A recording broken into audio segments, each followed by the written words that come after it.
Hello, and welcome to the Godot community for High School Visual Art 3D. Who maybe are just interested in making a mold out of a ready-made. I have gone ahead and mixed and poured some plaster, and I'm using a light bulb. So a light bulb is going to be beveled. There won't be any undercut. So you do have to be careful about what your ready-made object is. And you'll see that I've tied a piece of dental floss to the light bulb so that when I press it, and this is what I'm going to do, I'm going to let the plaster set up a little bit, and then I'm going to actually press the object into it. Because this object is not flexible, I'm going to have a hard time removing it, so this dental floss will allow me to sort of pick it up out of the plaster. I tapped the sides. It's starting to settle a little bit. Sometimes if you blow on the surface, you can pop any surface bubbles.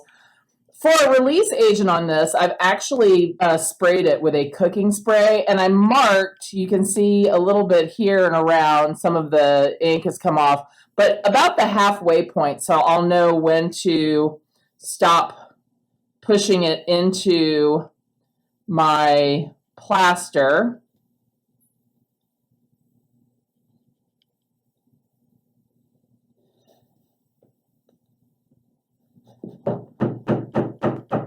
It's just going to settle that plaster a little bit. And then we just are going to walk away and let that plaster stiffen up and do its job. Our ready-made is ready to be taken out of our mold. And we know that because obviously it's hardened. It doesn't have any water sitting on it. It's a dull surface. It's still warm from the chemical change that it has undergone, but I should be able to pull this light bulb out. If it doesn't come out easily, which it did, then you may find, so it looks like the end is going to come out a little bit more easily, but the body might be a little stuck. So I'm just going to take my X-Acto knife and I'm just going to run it along this edge, because if I went over or beyond the halfway point of the depth of my light bulb, then the clay may have started rounding over the light bulb, or the plaster, sorry. And that is basically what an undercut is. So now I've got the light bulb released, and then I would go back in, and you don't have to do this right away. You know, I might decide to let it dry a little bit before I clean it out with my paintbrush. But because that light bulb slid out pretty easily after I went over it with my X-Acto knife, I'm pretty much guaranteed that I have a nice, no undercut, ready to go mold. So I just need to pop it out of the container. I need to make sure that the edges are rounded so my plaster doesn't continue to chip into my clay. And then once it is completely dry, I can start casting it. Once you've made your plaster mold, there are a couple of ways that you can cast your clay. You can simply use a plastic piece of clay. I would suggest making sure before you press it into your mold that it doesn't have any cracks or creases. And for smaller molds, it really, something like this is barely going to take any clay at all. I typically would start by pressing from the center and press out towards the edges. And again, for a smaller object like this, where you're making just a little sprig, pressing is going to be good enough. Once you would get your clay pressed into your mold, you would want to use a fettling knife. And notice that I'm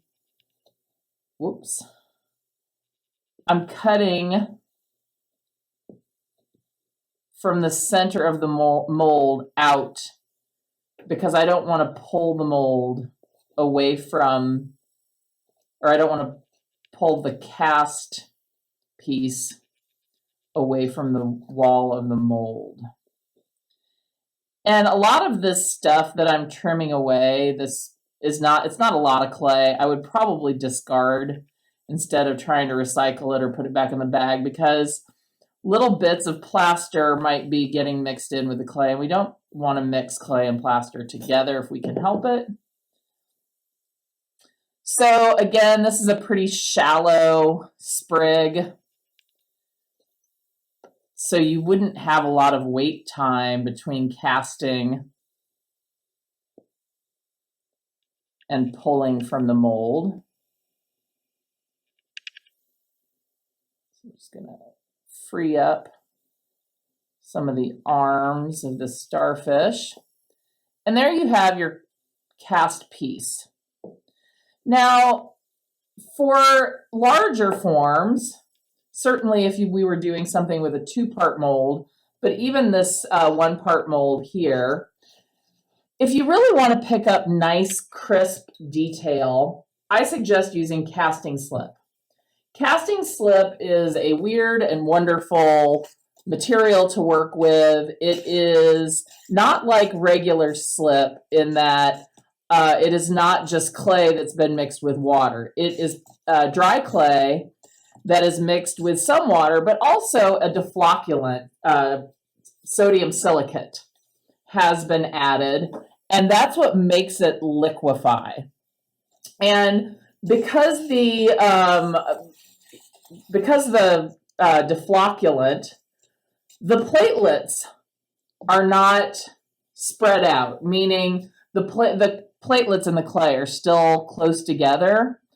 If you would add water, those platelets get farther apart, but with a deflocculant, they stay close together. So you do have a little bit of shrinking, but there's not a lot of shrinking, and typically you're going to get just a really nice, smooth surface. So I've stirred up my slip, and it's about the consistency of, I would say, melted ice cream, almost.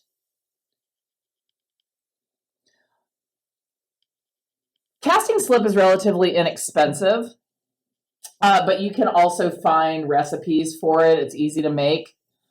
So it's not cost prohibitive, and it's really, really, again, great for capturing nice, crisp details. So here is a tile that I cast a little while ago. You can see there's a little bit of writing on the side, but just nice, crisp, smooth surface area.